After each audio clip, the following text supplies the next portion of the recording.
Parle-moi du mythe de la confiance en soi.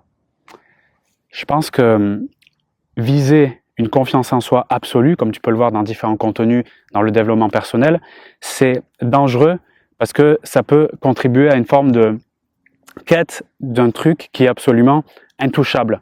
Parce que je pense que quand je parle de confiance en soi, c'est dans la plupart des têtes quelque chose d'absolument vague, pas perceptible, quelque chose qui est abstrait. Et quand je poursuis quelque chose qui est abstrait, je vais vers le néant.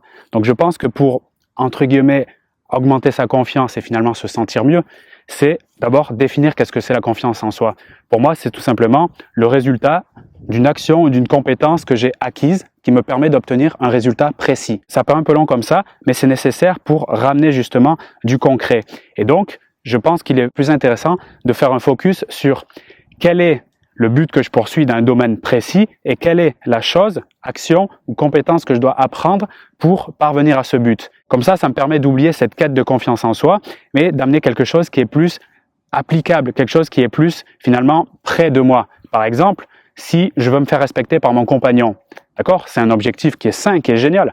Je me pose la question, quelle est l'action ou la compétence que je dois apprendre pour atteindre cet objectif? Et c'est là que je peux trouver des réponses comme m'affirmer ou apprendre à dire non quand je pense non.